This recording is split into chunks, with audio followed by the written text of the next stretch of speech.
অতীতের কাজা নামাজ কিভাবে আদায় করব? যে কোনো জায়গায় কি নখ কাটা যাবে, বাথরুমে কি কাটা যাবে? ফজরের সালাতের সময় রাতের পোশাক পরিবর্তন করা জরুরি কি না? নামাজ পড়ার সময় অন্য কিছু মনে পড়ে যায়, কিভাবে মন দিয়ে নামাজ পড়বো, কি করা যায়? অনেক হুজুর বলে কাজা বলতে কোনো নামাজ নাই। এটা কেন বলে? গান শুনতে শুনতে যদি ঘুমিয়ে মারা যায় তার জানাজা দেওয়া যাবে কিনা? আপনি জানতে চেয়েছেন শুক্রবার ছেলেদের জুমার নামাজ শেষ না হলে মেয়েরা জোহরের নামাজ আগে পড়তে পারবে কি না? নামাজের মধ্যে তাশাহুদ পড়ার সময় তর্জনী আঙ্গুল উঁচু করার বিধান কি? জানতে চেয়েছেন মৃত বাবাকে স্বপ্ন দেখলে করণীয় কি? বিলম্ব না করে চলুন আমরা চলে যাই আমাদের প্রশ্নোত্তরে সরাসরি। মাহি আইডি থেকে জানতে চেয়েছেন অনেক হুজুর বলে কাজা বলতে কোনো নামাজ নাই। এটা কেন বলে? দেখুন, এটা নিয়ে দুটি মত রয়েছে। আসলে যারা বলেন কাজা বলতে কোনো নামাজ নেই, এটা এভাবে বলা তো আসলে সঠিক নয়। বাবু কাজাইল ফওয়ায়েদ, এটা সমস্ত ফোকাহ একরামের কাছে এরকম অধ্যায় তারা রচনা করেছেন সমস্ত ফোকাহ একরাম, অর্থাৎ ছুটে যাওয়া নামাজ কীভাবে পড়বে। তবে হ্যাঁ, অমরই কাজা যেটাকে বলা হয়, জীবনে অনেক নামাজ ছুটে গেছে, সেটা পড়া লাগবে কিনা? অনেক ওলামা একরাম বলেন যে না, এটা পড়া লাগবে না। বিশেষ করে সৌদি আরবের আলেমদের অনেকে বলেন এটা পড়া লাগবে না। তার কারণে তারা মনে করেন যে সালাত ইচ্ছাকে যে ত্যাগ করলে সে কাফের হয়ে যায়, আর কাফের ব্যক্তি নতুন করে সালাত শুরু করা মানে হলো নতুন করে ঈমান আনা। তো নতুন করে ইসলামে যদি আসে তাহলে তার আগেরগুলো মাফ হয়ে যায়। ইসলাম ইয়াহদু মা কানা ক্বাবলা, হাদিসে আসছে ইসলাম গ্রহণ করলে আগেরগুলো সব মাফ, যার কারণে তার নতুন করে সালাত পড়লেই হবে, আগেরগুলো আর পড়া লাগবে না। তবে এই যে মত, এই মতটি আপনার রাসূল করিম সাল্লাল্লাহু আলাইহি সাল্লামের বিভিন্ন হাদিসের আলোকে আমার কাছে খুব বেশি শক্তিশালী মনে হয় না। বরং এই মতটি মেনে নিলে তাহলে যখন তিনি নামাজ পড়েন নাই তাহলে স্বামী স্ত্রীর মধ্যে সম্পর্ক ছিন্ন হয়ে যাবে। যদি স্ত্রী নামাজি হয় আর স্বামী বেনামাজি হয়, অথবা স্বামী নামাজি হয় স্ত্রী বেনামাজি হয়, তাহলে তাদের মধ্যে তালাক হয়ে যাবে। যেহেতু নামাজ পড়ছেন না তিনি কাফের হয়ে যাচ্ছেন। বিশুদ্ধ মত এবং বেশি শক্তিশালী মত, এবং এটা আল্লামা আলবানী রাহিমাহুল্লাহর মত বটে, সেটা হলো যে ইচ্ছাকৃত নামাজ যদি কেউ ত্যাগ করেন আর অপরাধ বোধ থাকে তাহলে তিনি কাফের হন না। যেহেতু কাফের হন না তাহলে সেই নামাজ তাকে আবার পড়তে হবে। এ হলো কারণ। যারা মনে করেন সালাত ত্যাগকারী কাফের, তাদের মতে আর একটা কাজার ব্যাপার নাই, আর যারা মনে করেন কাফের না তাদের মতো এটা কাজা করতে হবে। সুলতানা আইডি থেকে জানতে চেয়েছেন নামাজ পড়ার সময় অন্য কিছু মনে পড়ে যায়, কিভাবে মন দিয়ে নামাজ পড়বো, কি করা যায়? দেখুন, অন্যদিকে মনে চলে যাওয়া বা মনে অন্য কিছু চলে আসা এটা কিন্তু দোষণীয় নয়। রাসূল আকরাম সাল্লাল্লাহু আলাইহি ওয়াসাল্লামের নামাজের মধ্যেও অন্যদিকে মন গিয়েছে।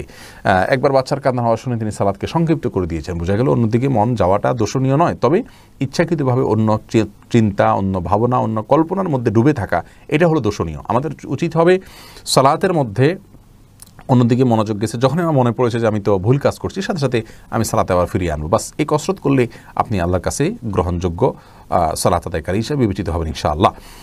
আর সেই সাথে সালাতে কী পড়ছেন সেগুলো অর্থ বোঝার চেষ্টা করবেন এবং ধীরস্থিরতার সাথে সালাত আদায় করবেন। সালাতের আগে বিভিন্ন রকমের ব্যস্ততা আছে, সেগুলো থেকে সম্পূর্ণ ফারেগ হয়ে আসবেন, ইনশাআল্লাহর মাধ্যমে মনোযোগ সৃষ্টি হতে পারে। পরে রূপসা জাহান মেঘা আপনি জানতে চেয়েছেন শুক্রবার ছেলেদের জুমার নামাজ শেষ না হলে মেয়েরা জোহরের নামাজ আগে পড়তে পারবে কি না, এবং পড়লেও নামাজ হবে না, এরকম অনেকে বলেন, এমনটি সঠিক কিনা? বনরূপসা, দেখুন, শুক্রবার বা জুমার দিনে মেয়েরা মেয়েরা পুরুষদের সালাতের অপেক্ষা করবেন না, বরং ওয়াক্ত হয়ে গেলে তারা সালাত আদায় করবেন। পুরুষরা মসজিদে সালাত আদায় করেছেন কি না, সালাতের সময় হলো কি না, এই বিষয়গুলো তাদের দেখার কোনো প্রয়োজন নেই।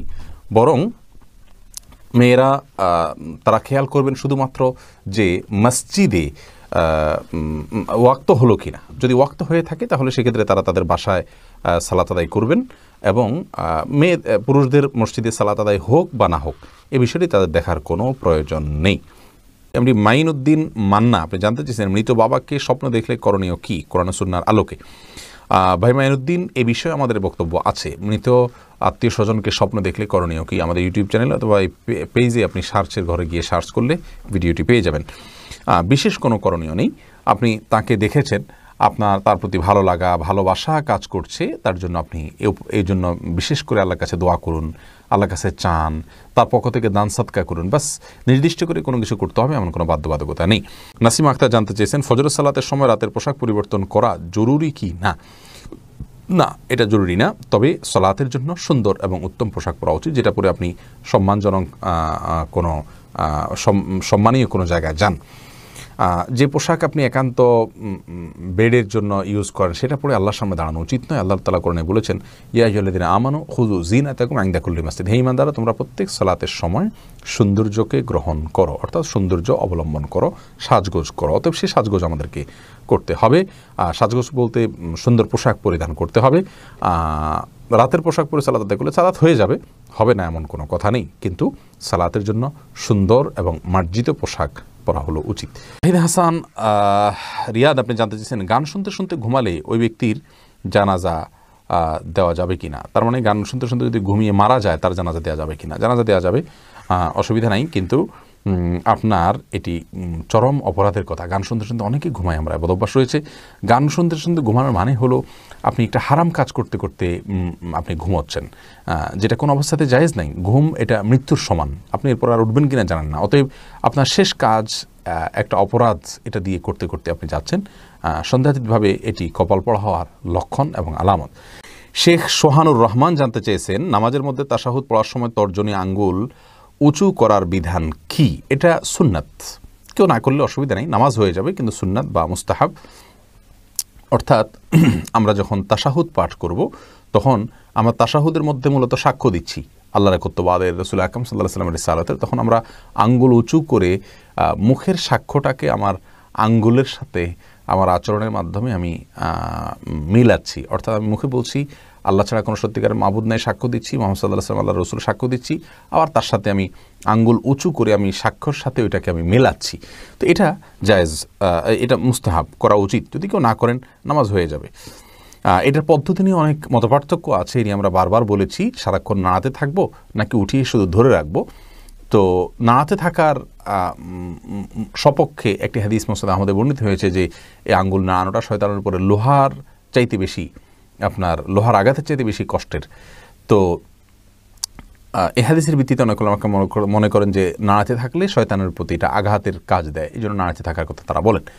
আর এর বিপরীতে অনেক উলামা ইকরামের মতে এটা শুধুমাত্র উঠাবেন এবং নামাবেন।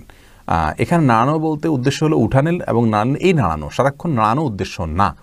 আর তাছাড়া এখানে বেশিরভাগ হাদিসগুলোতে এসছে ইউশিরু, আঙ্গুল দিয়ে ইশারা করা। তো ইশারা করা নাড়ালে ইশারা করা হয় না, উঠানো এবং নামানোর মাধ্যমে ইশারা করা হয়।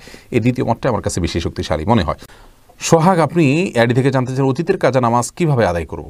আপনি চেষ্টা করবেন এক ওয়াক্ত করে পড়ার, এবং যেটা আগের সেটা আগে, পরেরটা পরে, এরকম করার চেষ্টা করবেন। একাধিক ওয়াক্ত গেলে নিয়ত করবেন যে প্রথম যে ওয়াক্ত বাকি আছে প্রত্যেক নামাজে প্রথমটা নিয়ত করবেন। কারণ কথার কথা আপনার 10 ওয়াক্ত জোহর গেছে কাজা, তাহলে আপনি প্রথম জোহর যেটা আমার কাজা রয়েছে এরকম নিয়ত করবেন। এরপরেরটাকেও প্রথম নিয়ত করবেন, কারণ হলো একটা যখন পড়ে ফেললেন তাহলে পরবর্তীটা প্রথম হয়ে গেল। এভাবে প্রত্যেকটাকে আপনি প্রথম নামাজ এই নিয়ত রেখে সালাত আদায় করবেন। এম সানাউল্লাহ সানা, আপনি জানতে চেয়েছেন যে কোনো জায়গায় কি নখ কাটা যাবে, বাথরুমে কি কাটা যাবে। যে কোনো জায়গায় নখ কাটা যাবে কি না, শরীরের একটা অংশ নখ, অতএব বাথরুমে নখ কেটে ফেলে দেয়া এটা উচিত নয়। এটা এক প্রকার আপনার নখের বা নিজের আল্লাহ সৃষ্টি নিজের শরীরের প্রতি এক প্রকার অসম্মান প্রদর্শন করা, যার কারণে এটা অনুচিত। যদি কেউ আপনার নখ কাটেন এরকম কোনো জায়গায়, তাহলে সেক্ষেত্রে তার জন্য উচিত হলো সাবধান থাকা। নখ কাটলে সেই নখটাকে কোনো মাটিতে পুঁতে ফেলা অথবা এমন কোনো জায়গায় ফেলানো যেখানে মানব দেহের অসম্মান না হয়, সেদিকটা খেয়াল করা উচিত। বাস এটুকু খেয়াল করে আপনি যে কোনো জায়গায় কাটতে পারেন।